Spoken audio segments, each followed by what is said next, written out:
This session is being recorded with the purpose of sharing it in our website and with our distribution list after the event.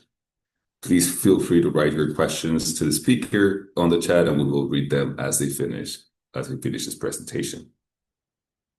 This webinar is part of a set of joint activities between CIF's Evaluation and Learning Initiative and CIF's energy teams, which include the launch of the Clean Energy Learning Laboratory in Cartagena, in Colombia, a couple of weeks ago, where we had the opportunity to meet multiple of you that I see here present today.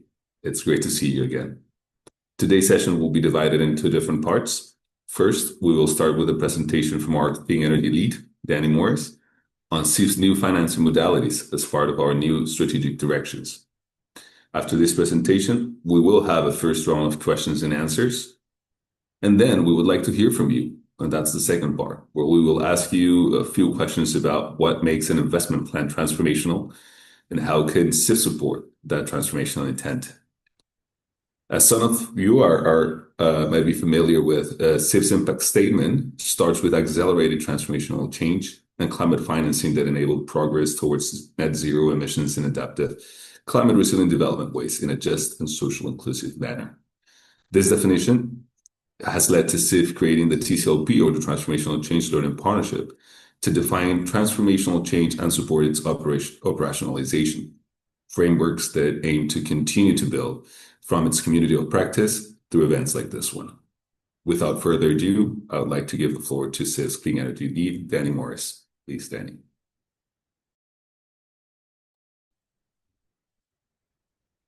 Thank you, Alfredo, for that great introduction. Hello, colleagues. Nice to see you. Good day to you, whatever part of the day it may be for you. As Alfredo said, I am Danny Morris. I am the head of clean energy at the Climate Investment Funds. And today I will be talking to you about new modalities in the Clean Technology Fund, specifically the transformational investment plans that have been developed over the past year. If we can set up this conversation, I think it's important to just talk a little bit about why we decided CIF needed new modalities for programming.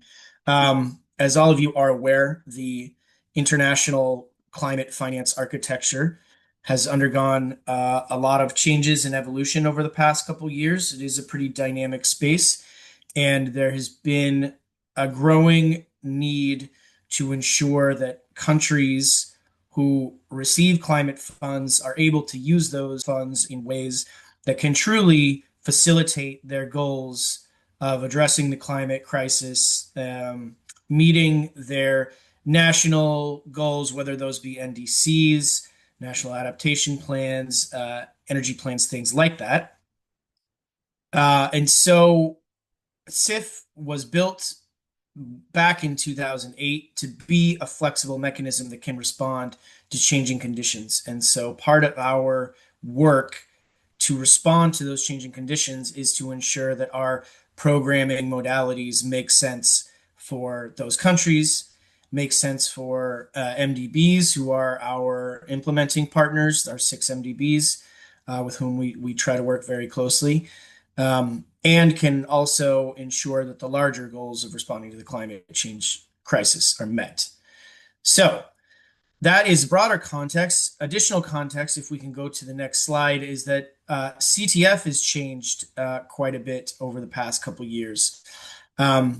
We have moved from a static fund where contributions come from donate or contributing governments and go out to recipient countries, to one that has developed a new mechanism known as the CIF Capital Markets Mechanism to access capital markets.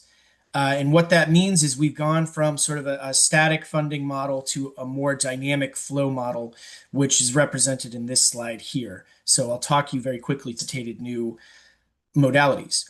So as you can see here, we still have some fixed funding that comes in, and we call these our parallel funds. There's a parallel fund for general use under CTF, and a parallel fund that's focused on the Accelerating Coal Transition Program only.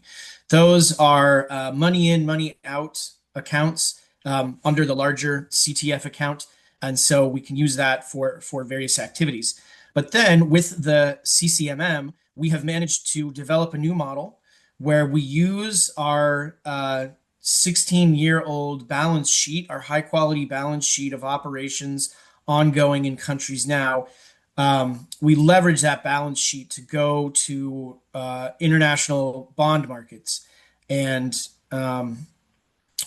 issue bonds that will give us more predictable source of resources over time. So if you look here in the bottom left, there's this green bucket that we have where SIF now maintains a level of liquidity that's a constant, an amount of liquid assets in its accounts where it can meet all the needs that it has over 2 years. That includes commitments to countries, it includes payments to bondholders, it includes budget support.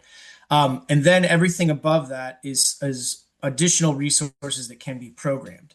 So what that means is we can go out more often than we have in the past to solicit interest from countries that might be interested in developing investment plans, that might be looking to do new activities. And you can see how the funding is balanced with our current commitments. Right now, under CTF, we have endorsed investment plans under our accelerating coal transition program and our renewable energy integration program. We also have the CTF futures window, which is our private sector window that allows for MDBs to identify fast-moving opportunities that can engage the private sector directly through direct funding through the MDB, or can facilitate significant private sector co-financing. Those two things combined represent our current commitments, which is less than the liquidity that we have available for programming. I haven't included the numbers here yet because they're being updated and I don't want to mislead anyone. But what that means is that we have a significant opportunity to make new commitments for programming. And with that, we determined that we needed programming modalities that could support this new dynamism and also respond to the demands that I mentioned at the beginning of the presentation. Next slide, please. So when thinking about what that means, we wanted to have a good understanding of what CTF can focus on and how we want to support these different activities through programming.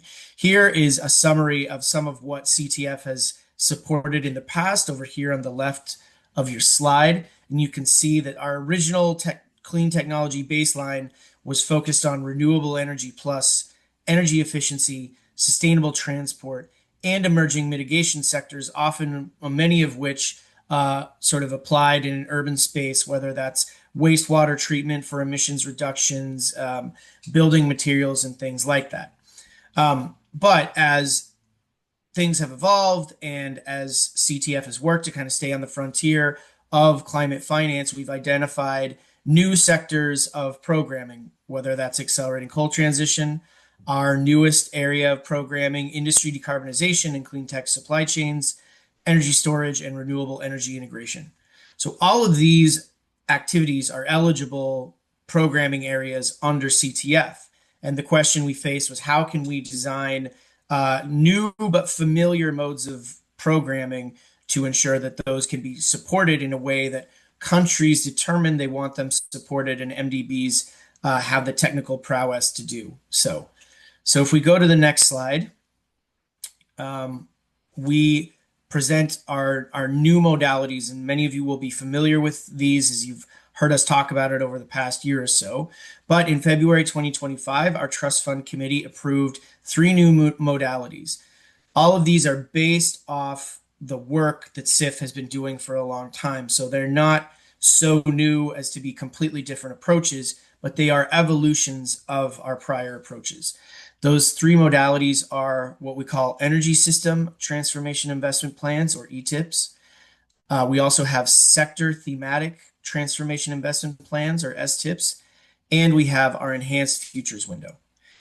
So TIPs are complemented by the Enhanced Futures Window, and those modalities can play a significant role in country platforms by serving as either foundational pillars for driving energy transition or as modular components to integrate into more advanced platforms. So we'll talk a little bit about country platforms after we go through what these three new modalities are. So if we can go to the next slide, we will start off with STIPs, the Sectoral Thematic Transformation Investment Plans. So these investment plans are thematic interventions that are focused on specific sectors, but have flexibility to include other complementary CTF-supported activities.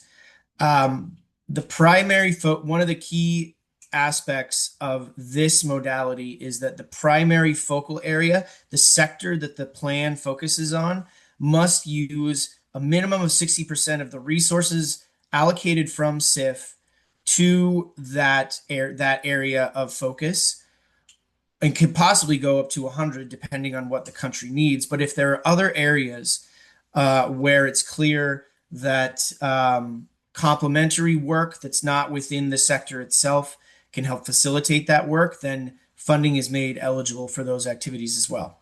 So that might sound a little complicated. Let me break it down in a more straightforward way.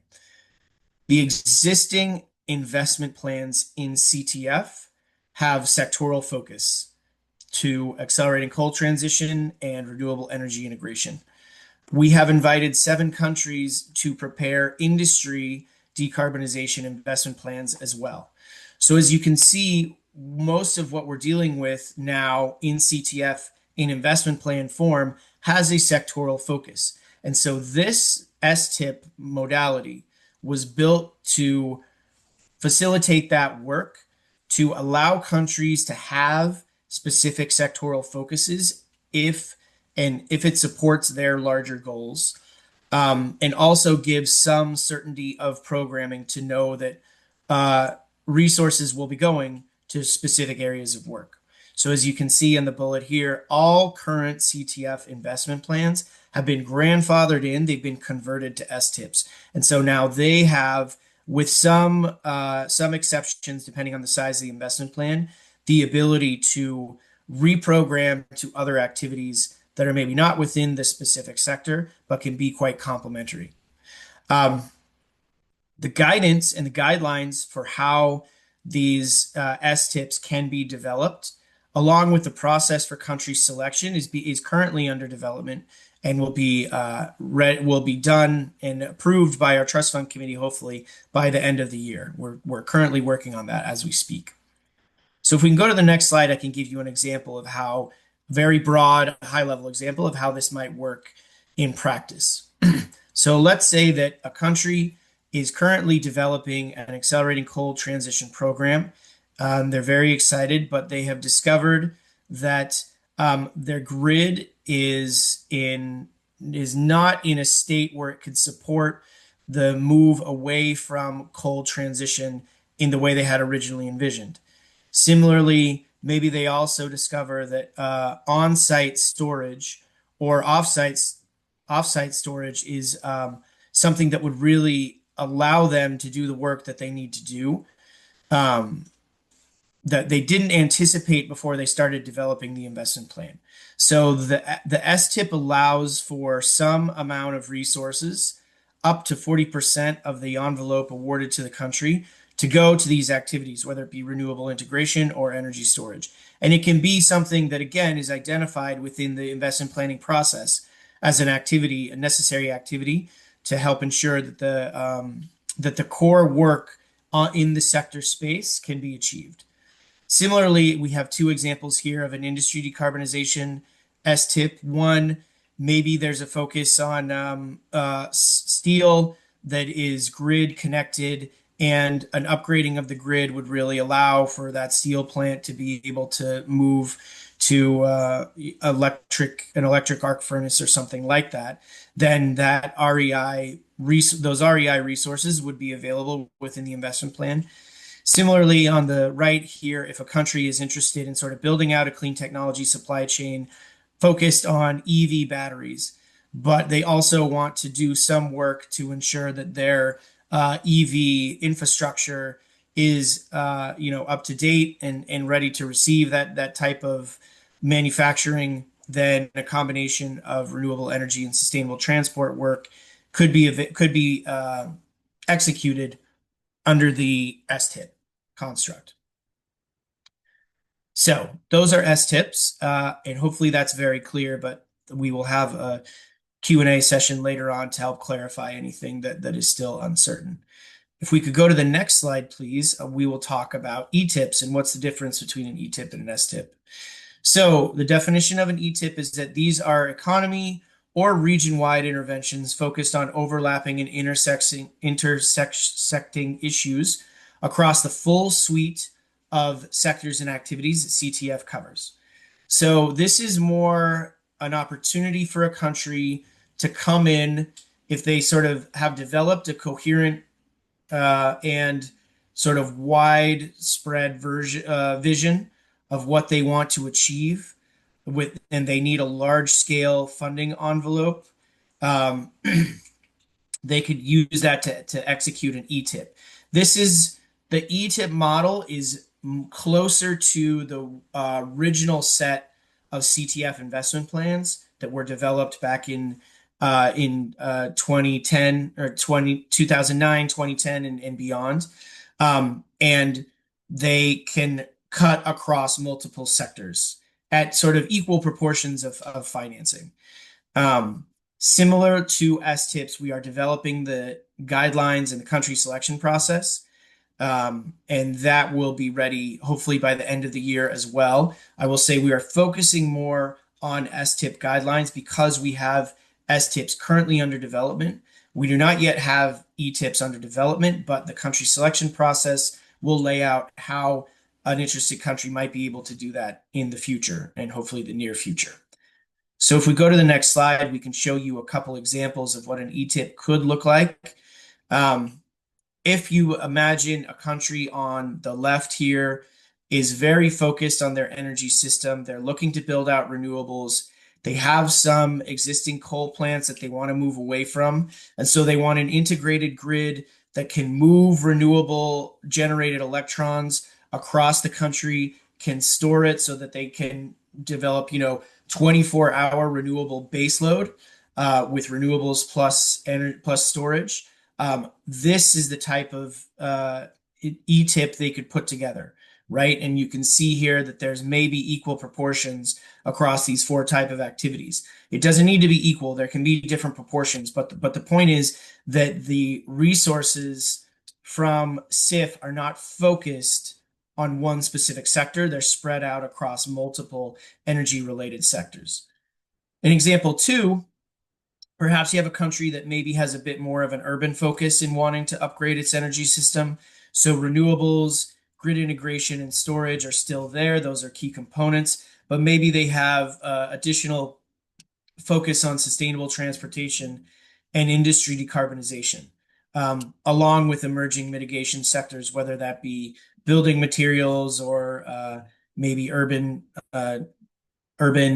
wastewater, things like that. This would be a more potentially urban focused type plan, but one that covers multiple sectors and multiple areas.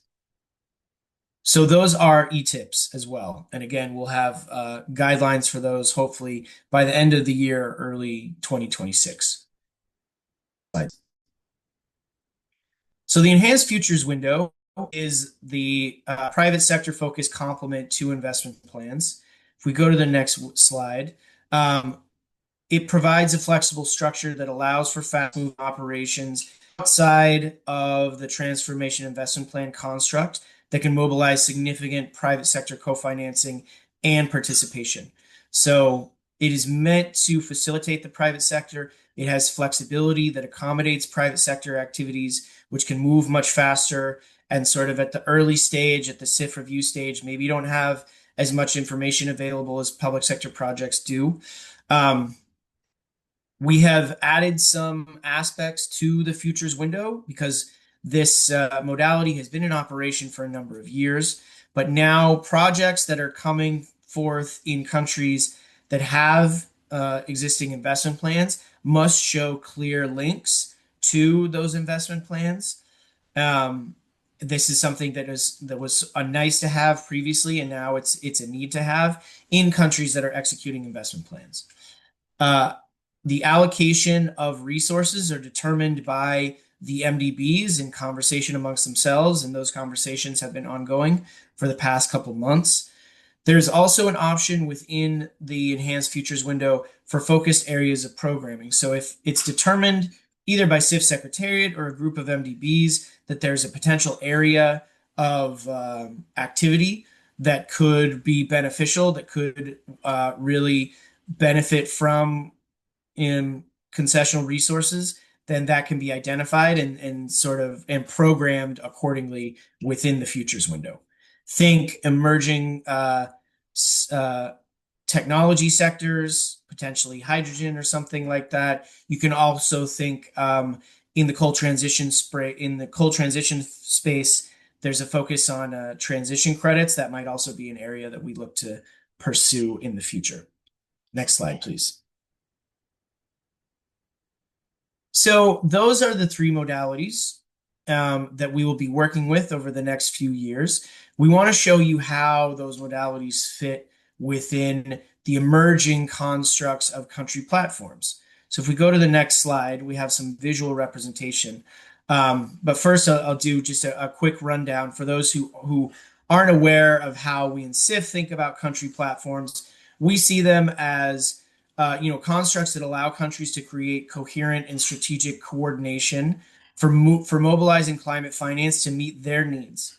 Country platforms can either be economy-wide, covering multiple sectors, or they can cover major economic subsegments. It really depends on what the priorities of the countries are. And we recognize that some countries are quite advanced in developing their country platforms, and others are just sort of thinking about what a country platform could look like for them, if it could work for them, and our modalities can accommodate both. Either way, we see the country platforms as sort of building naturally off the programmatic approach that we have had for years. And as a result, we think that TIPS can be positioned within the country platform work that's ongoing to support them, either as primary pillars of an energy transition or a sector module that could be plugged into a country platform to complement other kinds of work. So let's go to the visual examples of this to help you understand what we mean.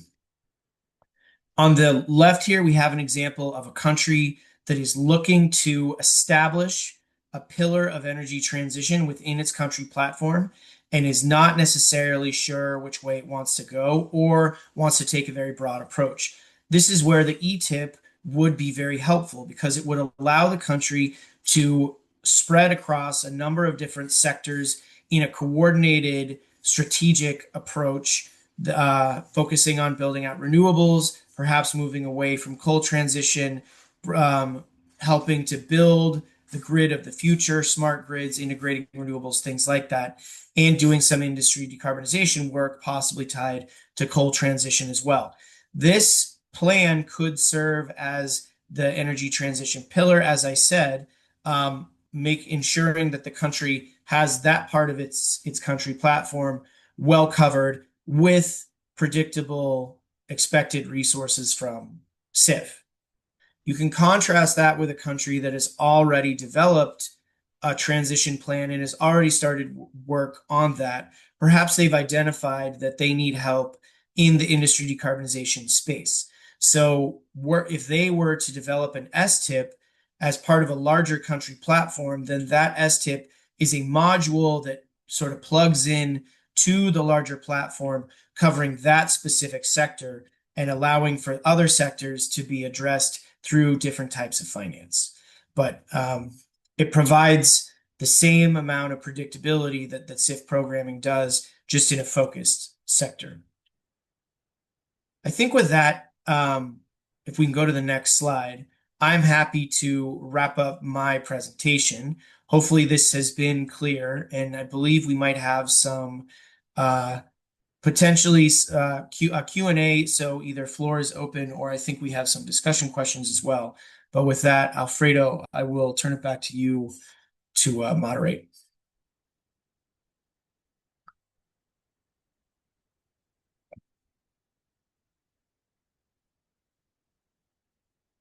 speaker, to Danny. And I see that Gifty, perhaps you want to unmute, introduce yourself as well, and we can take it from there. You can read your question. All right. I don't know. Am I audible enough?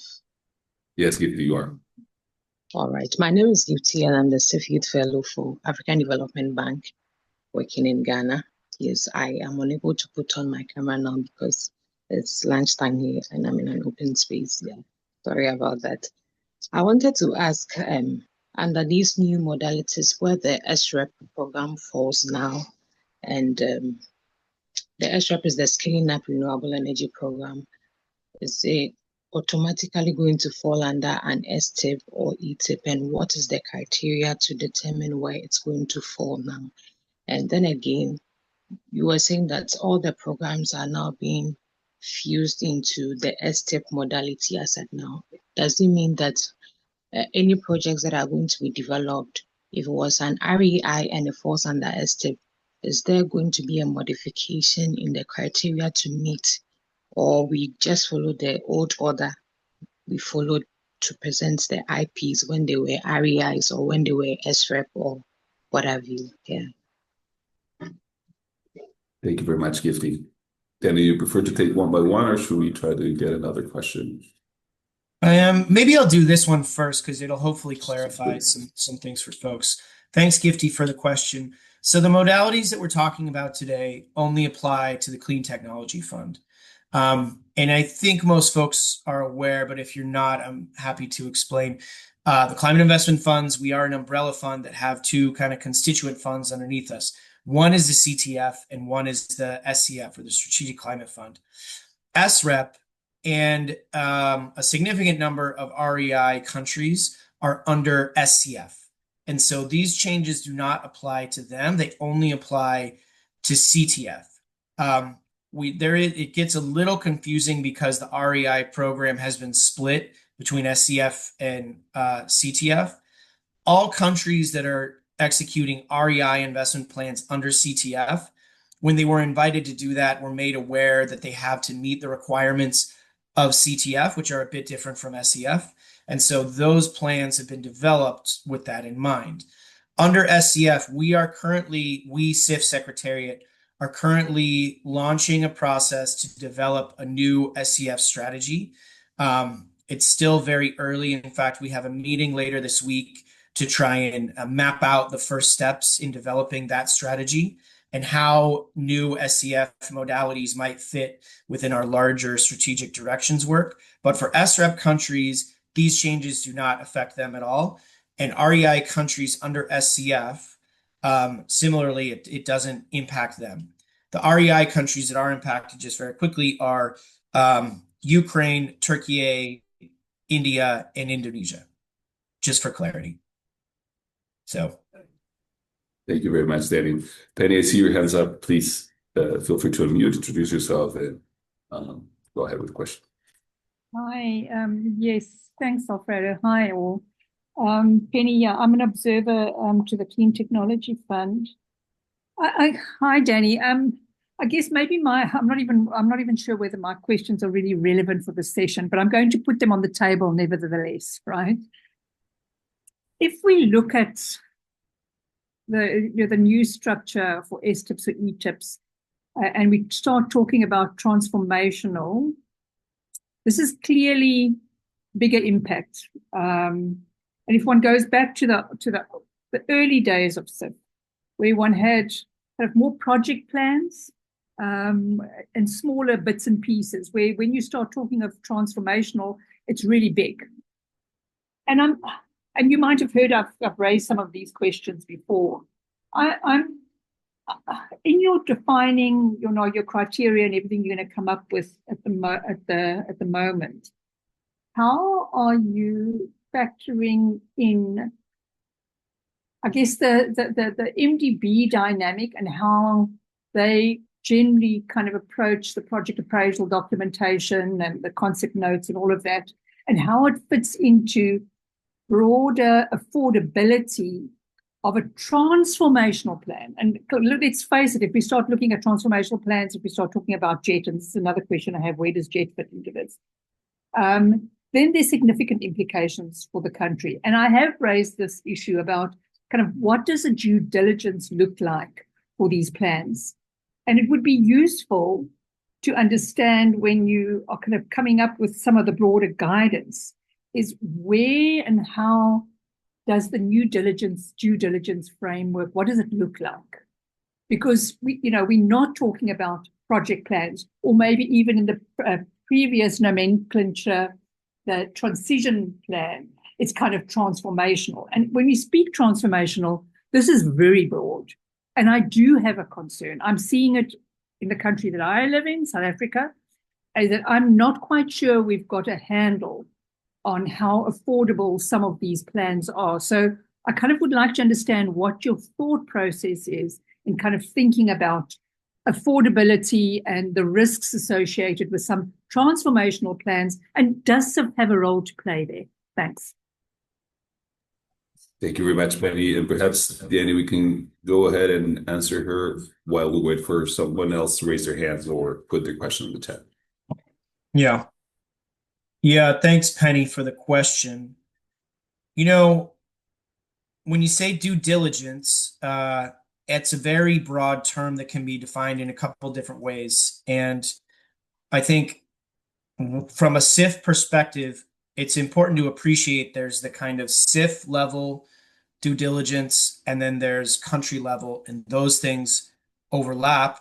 And, the SIF due diligence is sort of subsumed by what a country wants to do. Ultimately, when thinking about that and when we approach investment plans, we are empowering countries to sort of take into their own hands this process and how they want to move forward. And so within that, we are kind of relying on the country ownership of this process to help define these things. Affordability is, we're very transparent about our pricing, right up front. And we have our pricing, our financial terms and conditions that are updated every year. When we meet with countries, we say, these are the terms that you can get. These are the type of instruments that you may be able to access. And we're currently undergoing a process to sort of better define access to some of those products, like our use of guarantees, use of equity, and things like that. So the first step in determining affordability is transparency of what countries have to work with. SIF plays a role, but I don't think we play a leading role in determining for a country how this financing is affordable, because ultimately we are trying to give them the tools to do the work that they want to do. And indeed, we do have conversations at times where a country says, can we handle these terms with our current situation? I think we're a part of that conversation, but I don't think it's appropriate for us to lead that conversation. The MDBs and the project teams, they're a part of that conversation as well. But I also don't think it's appropriate for them to lead the conversation. Ultimately, a country's government has to be empowered to pursue its goal in addressing this crisis, right? And its own approach. And it can lean on many members of the international community to help do that. But at the end of the day, it is sort of up to the country to make that determination. And so we're here to kind of serve that goal as one of many that we serve. And it's certainly an important consideration, but again, one of many that we take along the way. So hopefully that's helpful. Thank you very much, Danny. Perhaps let me go ahead and ask Scott to unmute, introduce yourself, and do the question you just wrote on the chat. And I'll help also answering it at the beginning. Great. Hey, Danny, thanks for the presentation. It was very clear, comprehensive. Appreciate that. Given the title of the presentation, and as I wrote, possibly related to some of the comments that Penny surfaced, can you just speak a little bit more to what's transformational?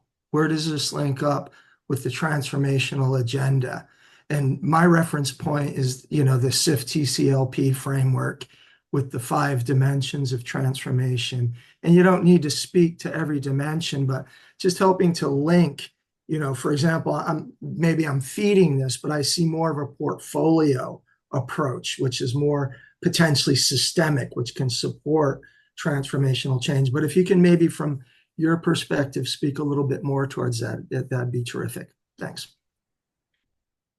Scott, do you want to go ahead, Danny? Yeah. I'm happy to start, and then I'll toss it over to you, Alfredo. I will not talk about all 5 dimensions because that's why we have our powerhouse team of Alfredo and Mike and their team with us.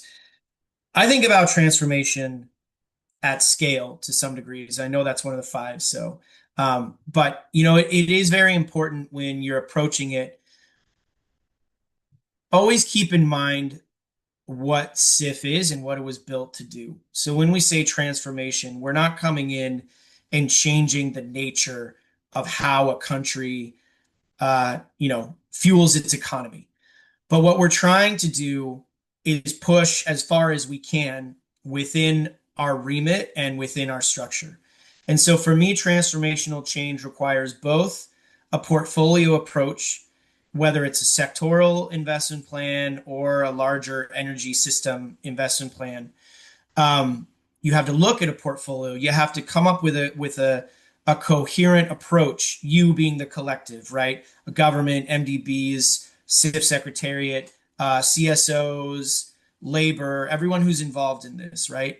There needs to be a relatively agreed upon vision, or you work toward that as much as you can, looking from a portfolio level, and then you take that vision and that approach that you've worked through in the investment planning process, hopefully, and you apply it to projects. It gets applied to projects when they're developed as part of the overall plan development in the first place. So you're doing it when you build your pipeline. This is the portfolio perspective. And then when you go down to the project level, you maintain the focus on it through making the transformational change aspects part of the investment criteria for every project. So every project has to address how they are dealing with the 5 aspects of transformational change. And so I think the hope is you kind of get a top-down approach with the development of the investment plan, but you also get a bottom-up approach by considering those aspects when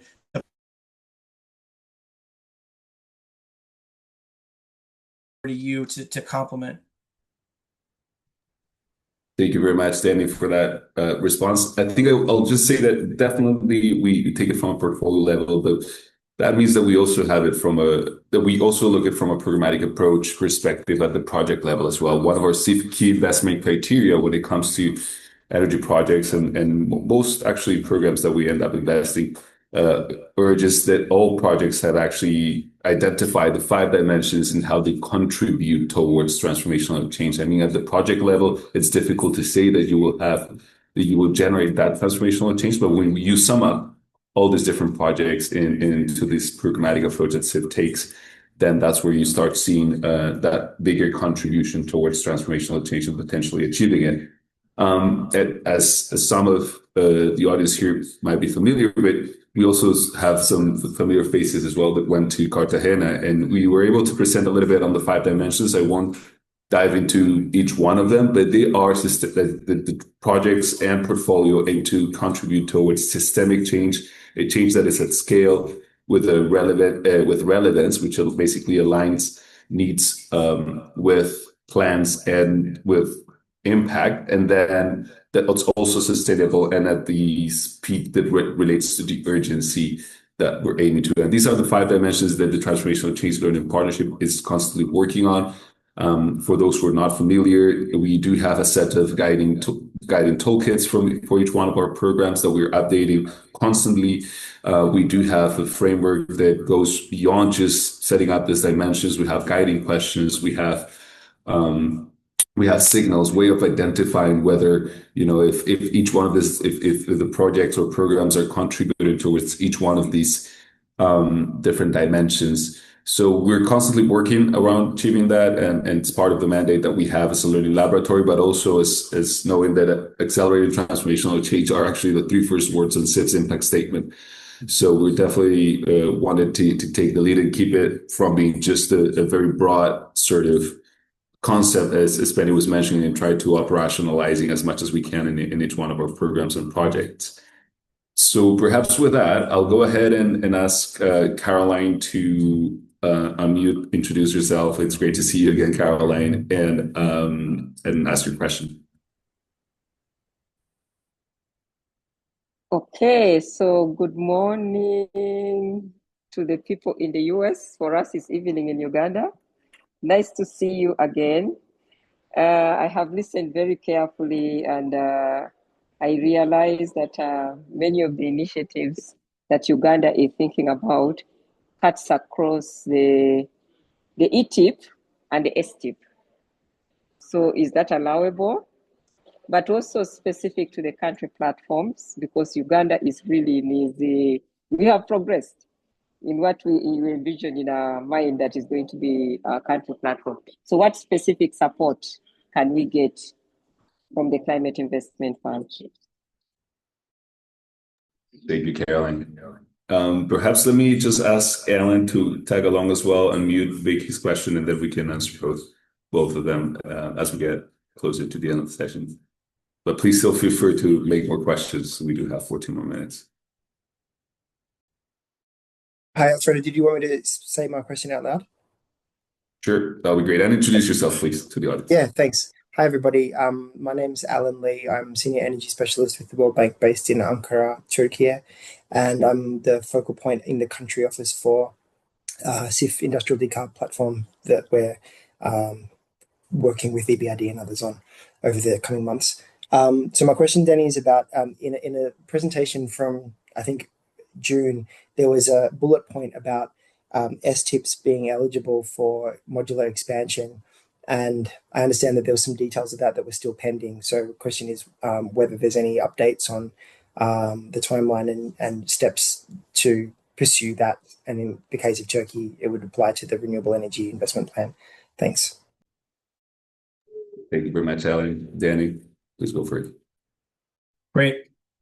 Thanks. So, Caroline, to your question, I'm not sure I got the first question entirely, but I definitely got the second question, which is what can SIF offer?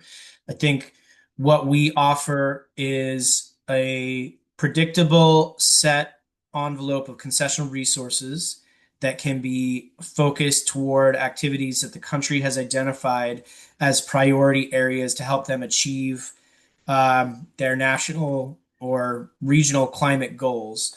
That, as I said, the terms of those conditions are set by our financial terms and conditions policy, which is updated every year. I will also note, for those that might be wondering, is those terms and conditions are not changed due to us being on the international capital markets. So there's not we're not increasing our rates to try and cover bondholders. We have developed this mechanism to maintain the sort of level of concessionality that we have, subject to policy updates. So we offer those resources. I think what we also offer is a process. And as I've been with SIF now for 5.5 years, and what I've seen throughout my time in here and other parts of the climate finance architecture is that when work needs to be done, there's always a question of how can it get done. And I think that SIF's process is a unique opportunity within the larger efforts on climate to bring a bunch of actors together, to have frank conversations about what actions need to be taken, what work needs to be done, what kind of finance is necessary.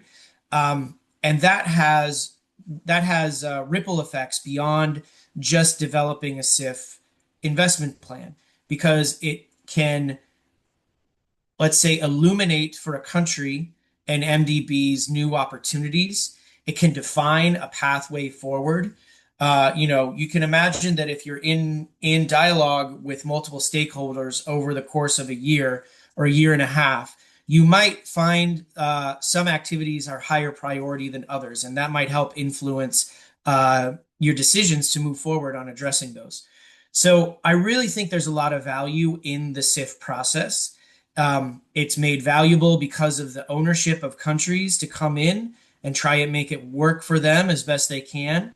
There's value provided by the leadership of our MDB partners and their ability to identify activities, their you know, um, passion and excitement to execute specific projects, but also help work to ensure that those projects fit within a broader context of what a country's trying to do. The vision and the perspective of the civil society organizations and the other public facing organizations that interact with this, all those pieces come together to really create, I think, a valuable product at the end of the day, but also establish dialogues that are really critical for moving things forward as we look to tackle this problem in a more collective way. So Caroline, hopefully that answers your question. Alan, to your question, yes, some current STIPs that were grandfathered in are eligible for modular expansion. Those will be the rules of how that happens will be part of the STIP guidelines, which are due by the end of the year. But as I said, we're trying to get them done before the end of the year. Basically, there will be some process by which a country sort of expresses its desire to expand its plan. It'll have, a set addition to the investment plan. It's not going to be a huge amount. I think we capped it at a third of the current envelope, or maybe 40%. I'd have to go back and look. I think it's 40%. But so there will be a short time where a country can say, yes, we do want to expand.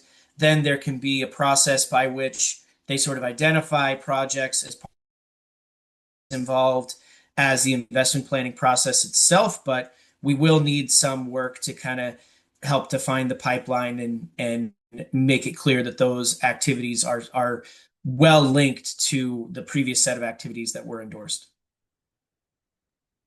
Thank you very much, Daniel, Dan. Oh, please, Caroline, go ahead. What I was, my first question was, you took us through the STIP and then the ETIP. My understanding that the ETIP involved regional interconnection projects. For the case of Uganda, what we are envisioning is to have regional interconnection projects as part of our plan too. So is it allowable to have what is STIP and ETIP together?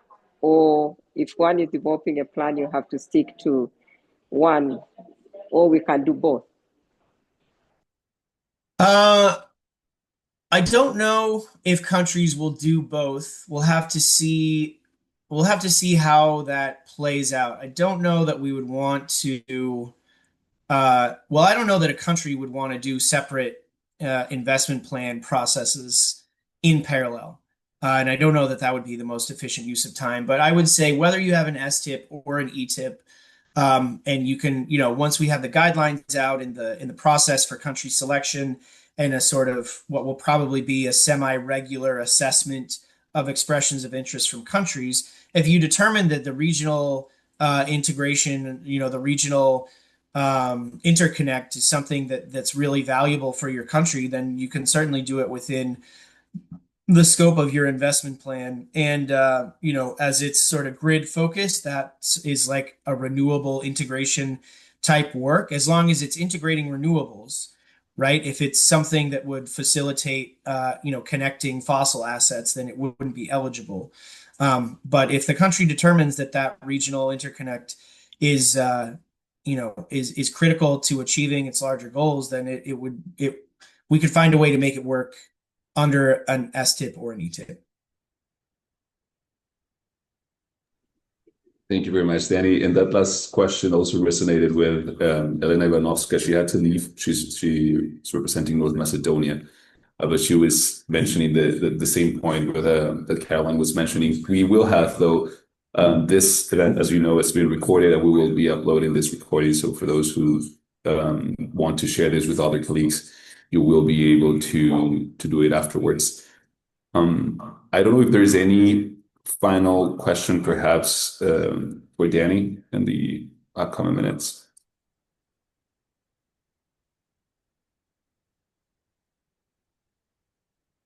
I'll make one. Hello, everyone.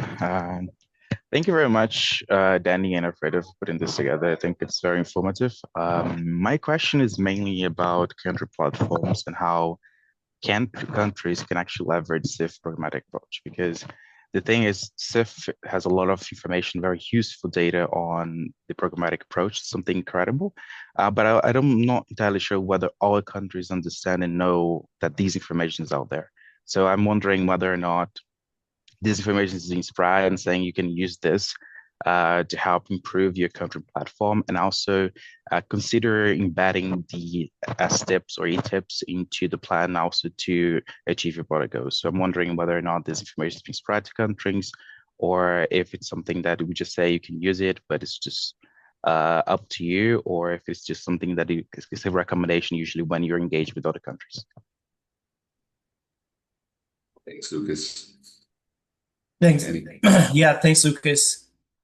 I don't think there's a one-size-fits-all answer to this question.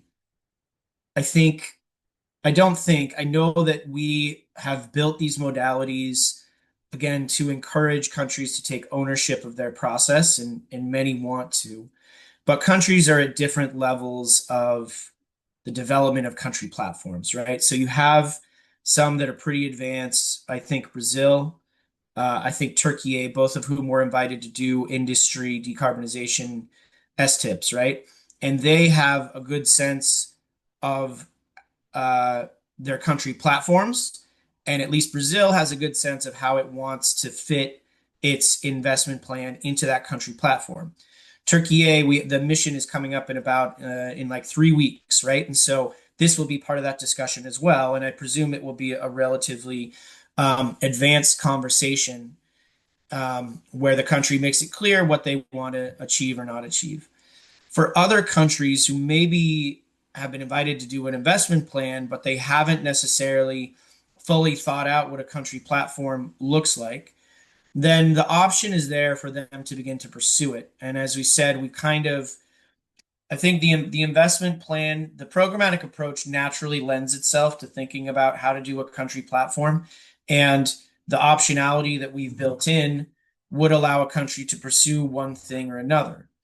And this is based in part on our experience with existing investment plans. And earlier you heard Penny mention JETPs. In the case of South Africa, the JETP was developed after the ACT investment plan was after the country was invited to prepare that. And the ACT investment plan really served as a bit of a backbone for the activities that the JETP would pursue. And so that is a vision, right? That you can have this investment plan, this process that's already going, is supported by SIF, involves the MDBs, that can really build like a solid foundation of work upon which other work can be built. And so a country could decide after the fact that they want to pursue a country platform, and that option would be available to them. If they're already pretty mature in their thinking, like a Brazil or a Turkey, then the option is there for them to incorporate the investment plan as much as they want to. Ultimately, our information is available to all who are interested. We unfortunately can't invite every country to develop an investment plan. We don't have the resources. But those who are lucky enough to be invited, can use it at their discretion. Now, this is where I would throw it back to Alfredo a little bit. I mean, we are constantly generating knowledge and information that we can share, and our E&L team and our knowledge management team are quite good at disseminating that through certain ways. I don't know how much demand there is on the country platform front for SIF lessons to be shared, but that's something that we could certainly look into. I don't know, Alfredo, if you have thoughts on that, or Mike. I saw Mike unmuted, so please go ahead, Mike. Yeah, it's a great question, and absolutely, we're currently developing a paper that looks at the relationship between SIF's programmatic approach and, in fact, the programmatic approach of the other multilateral climate funds and the World Bank. So there are many institutions that have worked with a programmatic approach. I think that CIF has probably the greatest depth of experience in this area. And so we're consolidating those lessons and having a look at how they relate to the notion of country platforms. And that paper should be out in the next month or so. So yeah, really exciting piece of work, and I think lots to build on, and looking forward to sharing it. Thanks, Alfredo. Thanks, Mike. And with that, considering time, I would like to thank very much our speaker, Danny Morris, and for your presentation and for answering all these questions, to all the audience as well for the very interesting questions you had. And also to remind you that the next TCLP working session will be in October 30th. And we will have actually a little bit of a shift and have Climate Cake presenting on the different adaptation oriented learning platforms that they have and that they consider to be investments in local capacity strengthening enablers. So we will be seeing you back at the regional time, at least that we have. So it's going to be October 30th at 9 to 10 a.m. DC time. And thanks again, Danny Morris, and thanks again to everyone for your questions here today. Looking forward to seeing you in the next working session. Thanks, everyone. Thanks, all. Take care.